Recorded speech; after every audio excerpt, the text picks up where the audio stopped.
చూస్ country delight, live better. ఇప్పుడే country delight app ని download చేసుకోండి.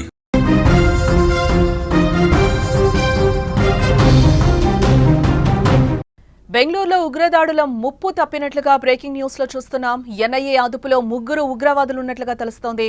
ఉగ్రవాదులకు సహకరిస్తున్నట్లుగా కూడా గుర్తించారు. గత 4 ఏళ్ల నుంచి ఆర్థిక లావాదేవీలపై ఆరా తీసినట్లుగా తెలుస్తోంది. దేశంలో అల్లకల్లోలం సృష్టించేందుకు ప్లాన్ వేశారు. పరప్పన అగ్రహార జైలు కేంద్రంగా దారుణాలు జరిగినట్లుగా తెలుస్తుంది. ఆపరేషన్ సింధూర్ తర్వాత ఉగ్రవాదులు అలర్ట్ అయినట్టుగా కూడా మనకి సమాచారం అందుతోంది. బెంగళూరులో స్లీపర్ సెల్స్ పెరుగుతున్నట్టుగా కూడా మనకి సమాచారం అందుతోంది. దేశంలో ఇటీవల ఉగ్రదాడులు పెరిగిపోతున్నాయి. ఏప్రిల్ 22న పహల్గాంలో ఉగ్రవాదులు జరిపిన మారణ హోమంలో 26 మంది అమాయక పర్యాటకులు మృతి చెందారు. ఈ ఘటన తర్వాత భారత ప్రభుత్వం ఆపరేషన్ సింధూర్ పేరుతో పాక్ ఆక్రమిత ప్రాంతంలో దాక్కుని ఉన్న 100 మంది ఉగ్రవాదులను హతమార్చింది. అప్పటి నుంచి పాక్ ప్రేరేపిత ఉగ్రవాదులు భారత్లో పలు ప్రాంతాల్లో అలజడి సృష్టించేందుకు పన్నాగం పన్నుతున్నట్లు ఇంటెలిజెన్స్ వర్గాలు తెలిపాయి.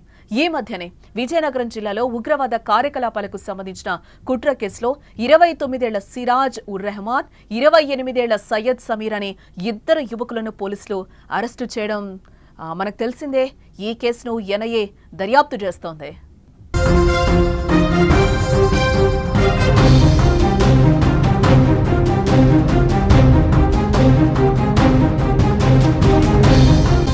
పాక్ ప్రేరేపిత ఉగ్రవాదులు భారత్లో అలజడి సృష్టించేందుకు కుట్ర పన్నుతున్నట్లు ఇంటెలిజెన్స్ వర్గాలు తెలుపుతున్నాయి. కరుడగట్టిన ఉగ్రవాదులు కళ్ల ముందే తిరుగుతూ మనతో మాట్లాడుతూ మట్టుబెడుతున్నారు. తాజాగా బెంగళూరులో మరో భారీ ఉగ్ర కుట్రను భగ్నం చేశారు పోలీసులు. బెంగళూరు పరప్పన అగ్రహార జైల్లో పనిచేస్తున్న డాక్టర్ నాగరాజు, ఏఎస్ఐ చాంద్ పాషా, ఫాతిమా అనే మహిళను ఎన్ఐఏ అదుపులోకి తీసుకుని ప్రశ్నిస్తున్నారు. వీరు కొంతకాలంగా ఉగ్రవాదులకు సహాయ సహకారాలు అందిస్తున్నట్లుగా తెలుస్తోంది.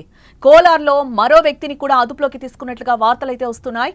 ఈ 3 బ్యాంక్ ఖాతాలను ప్రెజెంట్ అయితే సీజ్ చేసి పరిశీలిస్తున్నట్లుగా మనకు తెలుస్తోంది. అంతేకాదు ఈ 3 గత 4 ఏళ్లలో జరిపిన ఆర్థిక లావాదేవీలను ప్రెజెంట్ అధికారులు పరిశీలిస్తున్నట్లుగా మనకి సమాచారం అందుతోంది. ఉగ్రవాద కేసుల్లో జీవిత ఖైదు అనుభవిస్తున్న నజీర్తో పాటు మరికొంతమంది జైలు ఖైదీల కోసం డాక్టర్ నాగరాజు మొబైల్ ఫోన్లను అక్రమంగా రవాణా చేస్తున్నట్లుగా తెలుస్తోంది. ఇందుకోసం నాగరాజుకు పవిత్ర అనే మహిళ సహాయం చేస్తోందని ఎన్ఐఏ అధికారులు తెలిపారు. ఆరోగ్య మరియు కుటుంబ సంక్షేమ శాఖ ద్వారా జైళ్లకు మానసిక వైద్యులను డిప్యుటేషన్ పై పంపుతారు. మానసిక ఆరోగ్య సమస్యలు ఉన్న ఖైదీలను పర్యవేక్షించడానికి, వారి సంరక్షణ కోసం బెంగళూరు సెంట్రల్ జైల్లో డాక్టర్ నాగరాజు నియమించారు. ఇప్పటికే నాగరాజు పవిత్ర ఇంటితో పాటు పరారీలో ఉన్న జునైద్ అహ్మద్ తల్లి ఫాతిమా ఇంట్లో కూడా ఎన్ఐఏ సోదాలు నిర్వహిస్తోంది.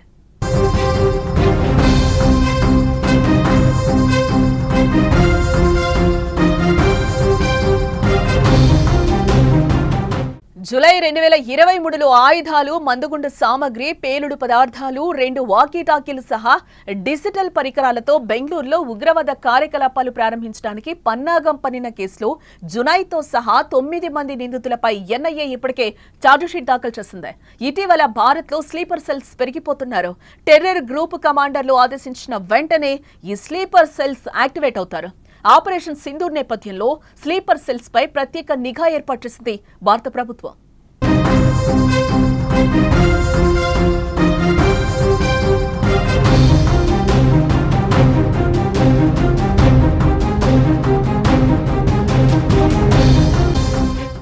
దేశంలో ఇటీవల ఉగ్రదాడులు పెరిగిపోతున్నాయి.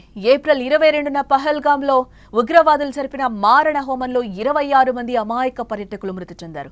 ఈ ఘటన తర్వాత భారత ప్రభుత్వం ఆపరేషన్ సింధూర్ పేరుతో పాక్ ఆక్రమిత ప్రాంతంలో దాక్కుని ఉన్న 100 మంది ఉగ్రవాదులను హతమార్చిన విషయం మనకు తెలిసిందే.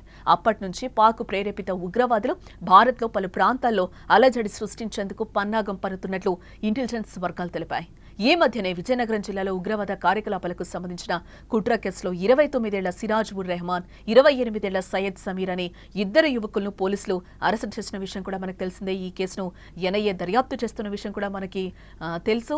పాక్ ప్రేరేపిత ఉగ్రవాదులు భారత్లో అలజడి సృష్టించేందుకు కుట్ర పన్నుతున్నట్లుగా ఇంటెలిజెన్స్ వర్గాలు కూడా అంటున్నాయి.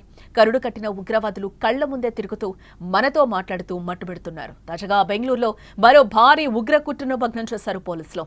బెంగళూరు పరప్పన అగ్రహార జైల్లో పనిచేస్తున్న డాక్టర్ నాగరాజు, ఏఎస్ఐ చాన్ పాషా, ఫాతిమా అనే మహిళను ఎన్ఐఏ అదుపులోకి తీసుకొని ప్రశ్నిస్తున్నారు. ఇప్పటికే వీరు కొంతకాలంగా ఉగ్రవాదులకు సహాయ సహకారాలు అందిస్తున్నట్లుగా కూడా తెలుస్తోంది. కోలార్లో మరో వ్యక్తిని కూడా అదుపులోకి తీసుకున్నట్లుగా వార్తలు వస్తున్నాయి. ఈ ముగ్గురి బ్యాంక్ ఖాతాలను కూడా అధికారులు సీజ్ చేసి పరిశీలిస్తున్నట్లుగా మనకి సమాచారం అయితే అందుతోంది బ్రేకింగ్ లో.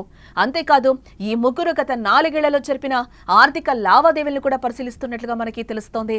ఉగ్రవాద కేసుల్లో జీవిత ఖైదును అనుభవిస్తున్న నజీర్తో పాటు మరికొంతమంది జైలు ఖైదీల కోసం డాక్టర్ నాగరాజు మొబైల్ ఫోన్లను అక్రమంగా రవాణా చేస్తున్నాడు అనే విషయాన్ని అయితే బయటపెట్టారు. ఇందుకోసం నాగరాజుకు పవిత్ర అనే మహిళ సహాయం చేస్తోందని కూడా ఎన్ఐఏ అధికారుల దర్యాప్తులో తేలింది.